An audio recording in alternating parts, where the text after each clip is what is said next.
हमारी संस्कृति, हमारे संस्कार सदा रहें हमारे साथ। सब्सक्राइब करें तिलक। हमें केवल इतना ही कहना है कि आप लोग अपने आप को वृथा ही भ्रम में डाल रहे हैं। वास्तव में जिसकी आपको खोज है वो दूसरा कोई नहीं, कृष्ण नाम का बालक है जो गोकुल में पल रहा है। ये वही है जिसके लिए अष्टभुजा देवी ने आपको इशारा किया कि तुम्हें मारने वाला कहीं और जन्म ले चुका है। परंतु आज आपको यह बताने की आवश्यकता क्यों आ पड़ी? इसलिए कि आप चाहें तो अब भी अपने आप को सर्वनाश से बचा सकते हैं।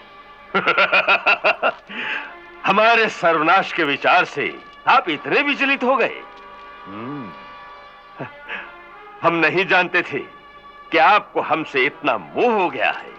साधु को किसी से मोह नहीं होता राजन, हमें तो केवल दया आ रही है आप पर।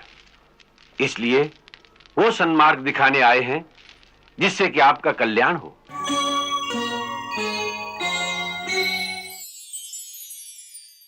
हम तो आपकी आंख पर पड़ा हुआ वो अज्ञान का पर्दा उठाने आए हैं जिसके कारण आपको सामने खड़े हुए प्रत्यक्ष भगवान भी नहीं दिखाई दे रहे हैं।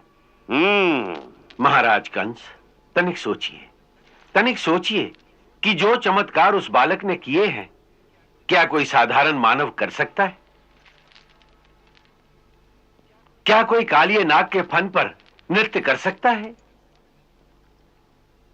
अरे इतना बड़ा पहाड़ कोई अपनी छोटी सी उंगली पर उठा सकता है? ऐसे मायाजाल हमने बहुत देखे हैं।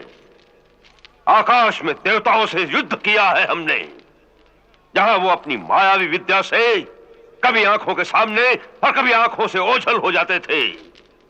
परंतु उनकी ये जादूगरी उन्हें कंस के बाणों से नहीं बचा सकी।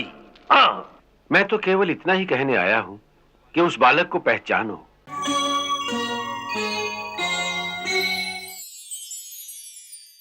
उन्होंने ये कहा है कि यदि कंस अपना अहंकार त्याग कर हमारी शरण में आ जाए तो हम उसे तत्काल क्षमा कर देंगे। बस अब सच्ची बात मुंह से निकली।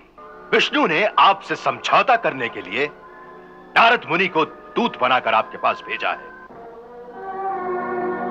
और समझौते की शर्त यह है कि आप अपनी विशाल सेना, अपनी सारी शक्ति, अपने सारे अस्त्र शस्त्र सबका त्याग करके एक निरीह प्राणी की भांति सर झुकाकर और हाथ जोड़कर उनके दरबार में पहुंच जाएं, तब जाकर वो कहीं आपके भाग्य का निर्णय करेंगे।